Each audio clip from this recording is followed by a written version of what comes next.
यांचा कालखंड म्हणजे एक युग.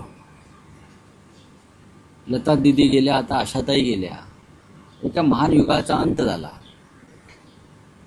पण लता मंगेशकर आणि आशा भोसले यांच्या बाबतीत अंत झाला युगाचा असं म्हणणं तितकंसं योग्य नाही. कारण पुढली अनेक शतकं त्यांची गाणी, त्यांचा सूर, त्यांचा स्वर हा आपल्या कानामध्ये गुंजत राहील. त्याच्यामुळे त्या अर्थानं आशा भोसले आपल्यातच आहेत आणि आपल्यातच राहत. त्यांचा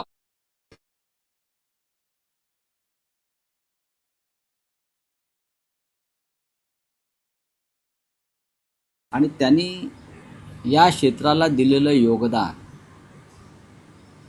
याचं विस्मरण भारतीय जनतेला कधीच होणार नाही. आज त्यांच्यावरती अंत्यसंस्कार होतील, त्या देहरूपाने जातील,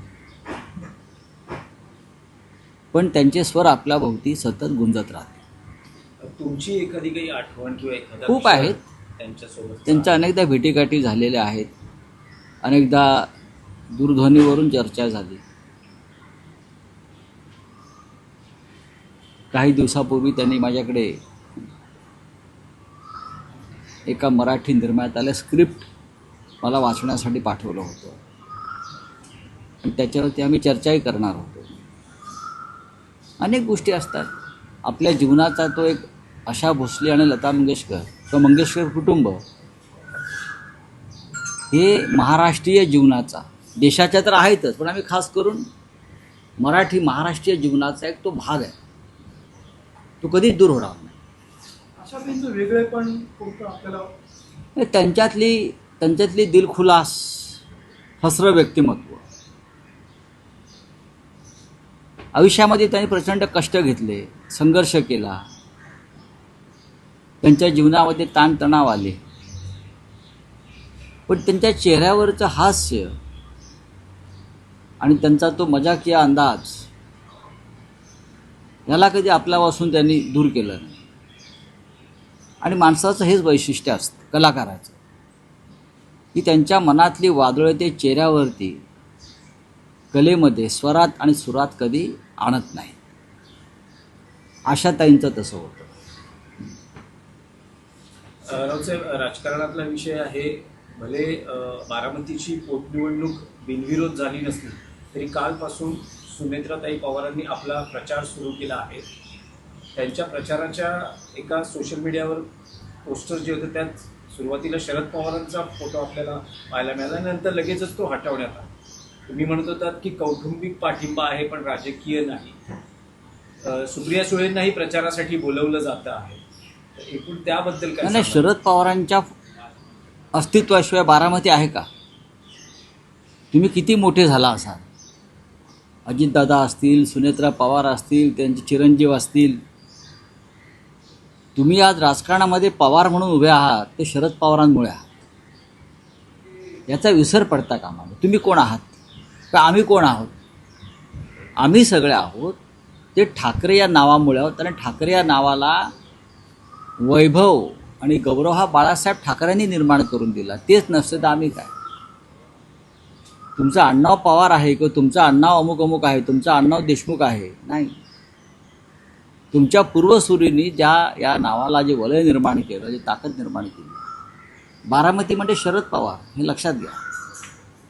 आज तुम्हाला मोदी आणि शहांनी कोणालाही उभं केलं असेल, पण शरदराव पवार नसते किंवा पवारांनी बारामती उभी केली नसती तर त्या पुढच्या कोणत्याही पवारांना महाराष्ट्रात कोणतं स्थान मिळालं नसतं. बाळासाहेब ठाकरेंनी शिवसेना उभी केली नसते आणि कष्ट केले नसते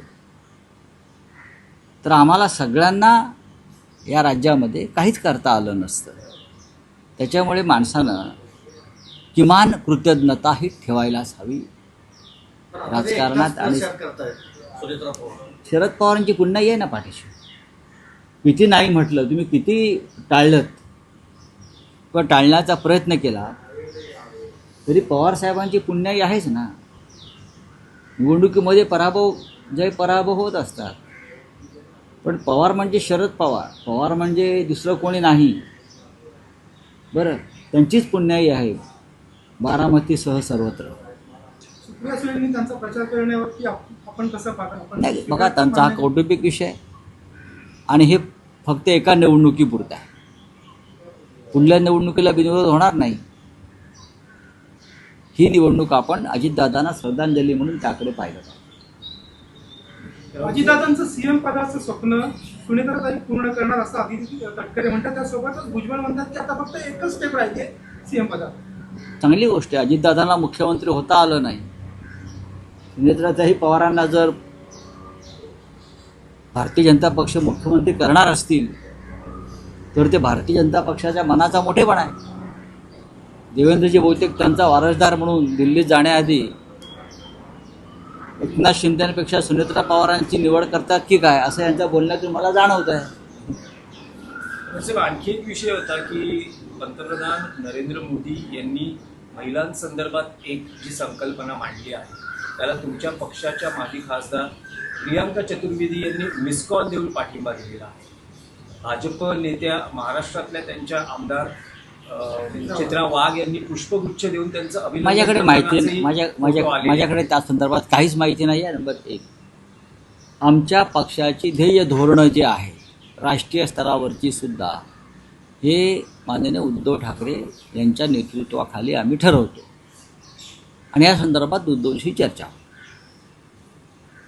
आणि नक्कीच ते आम्हाला मार्गदर्शन करतात. साहेब, आणखी एक विषय होता की लोकसभेमध्ये किंवा संसदेत येत्या काळात मतदारसंघ पुनर्रचनांसंदर्भात काही महत्त्वाचे निर्णय होण्याची एक शक्यता आहे किंवा तशी सूत्र हलतात. खरं तर या पुनर्रचनेसंदर्भात 2024ला काँग्रेसने धोरण घेतलं होतं की त्याच निवडणुकीत हे करा, पण जनगणना आणि एकूण अनेक जातीनिहाय जनगणना अनेक विषय पुढे आले. पण आता भाजप आग्रही आहे की या निवडणुकीच्या आधी हे पुनर्रचना काय या निर्णय किंवा संदर्भात धोरणात्मक निर्णय आम्ही घेण्यासाठी. या संदर्भात 15 तारखेला विरोधी पक्षांची एक बैठक दिल्लीमध्ये आहे. येस, हां. त्या बैठकीत आम्ही सगळे त्याच्यावर चर्चा करू. त्याआधी आम्ही शिवसेना पक्षप्रमुखांशी चर्चा करू. भारतीय जनता पक्षाचं प्रत्येक पाऊल हे त्यांच्या व्यक्तिगत स्वार्थाचं असतं. राजकीयदृष्ट्या ते प्रगल्भ नसतं किंवा देशाच्या फायद्याचं नसतं किंवा लोकशाहीच्या फायद्याचं नसतं. आमचा फायदा फक्त कुठे आहे ते पाहून त्यांची धोरणं ठरत असतात. आमचं तसं नाही. नाही, पण वन नेशन वन इलेक्शन किंवा डिलिमिटेशनच्या हा. बाबतीत काय तुमच्या पक्षाचा स्टँड काय असणार? कारण 2024ला ते त्या काँग्रेसने- संदर्भात अजून JPC चा निर्णय आलेला नाही. त्या कमिटीवरती आमच्या पक्षाचे अनिल देसाई आहेत आणि ते उत्तम प्रकारे काम करत आहेत. लक्षात घ्या, JPC नेमली आहे, त्या सगळ्या पक्षाचे लोक आहेत, चर्चा होते आहे, अनुमती घ्यायचा निर्णय आहे. हा फक्त मोदींच्या मनात लहर आली आणि त्यांनी कहर केला असं होणार नाही. Raosaheb, one nation one election एक वेगळा विषय आणि मतदारसंघांची पुनर्रचना एक वेगळा विषय. मतदारसंघाची पुनर्रचना ज्या पद्धतीनं करण्याचं भारतीय जनता पक्षाच्या मनात आहे ते लोकशाहीसाठी अत्यंत धोकादायक आहे. त्यांना अशा प्रकारे मतदारसंघ फोडायचे आहेत की विरोधी पक्षाचे आमदार किंवा खासदार निवडूनच येऊ नयेत. लक्षात घ्या मी काय म्हणतो.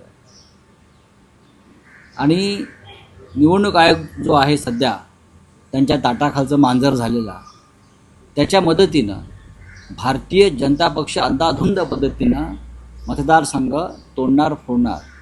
विरोधी पक्ष राहताच कामा नये या देशामध्ये किंवा आम्ही सांगू तेच राहतील.